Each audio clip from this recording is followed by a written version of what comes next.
So that's the Affordable Care Act in a nutshell. Let me end by talking about where we go from here. So what's the future? What do things look like? Well, the Affordable Care Act faced 4 threats. First, it had to get passed. I went out, after it got through the Senate, I went out to dinner with my family, and I said, well, it's passed.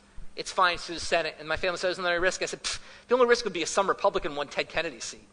That's never going to happen. Well, it happened. And Scott Brown won Ted Kennedy's seat, and the bill barely squeaked through. Next was the Supreme Court. Now, when we were writing this law, occasionally people would say, well, do we have a constitutionality issue here? And we'd say, that's stupid. No objective expert we've ever talked to says there's a constitutionality issue here.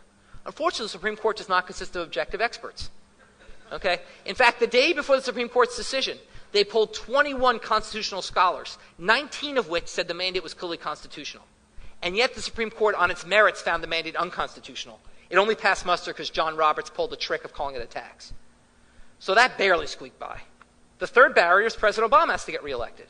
Now, despite what candidate Romney will tell you, he cannot repeal the Affordable Care Act on day one. He cannot issue waivers to states. It simply cannot happen. Even if he had 50 Senate votes, he couldn't do it.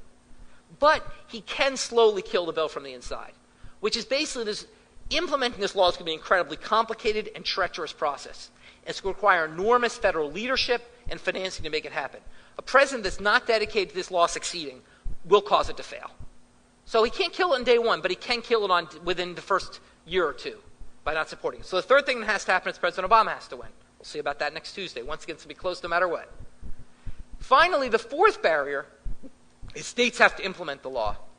Now, despite, I have in my book these monsters representing different myths about health care. One of the monsters is representing it's a federal takeover of our health care system.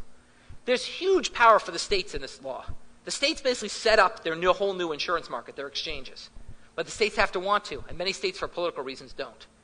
So the fourth step is states actually have to implement this law and implement it successfully, and that will be rougher. That's going to take a while. We'll have to see where that goes.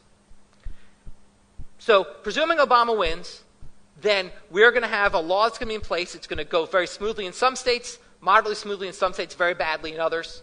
But eventually, if it phases in and works as it should deliver enormous benefits to the U.S. So we'll have to see, basically we're going to have to see where that goes. And it's sort of hard to predict what's going to happen without, we'll know a lot more after Tuesday. So I've gone on long enough. Why don't I stop there and leave the rest of the time for questions?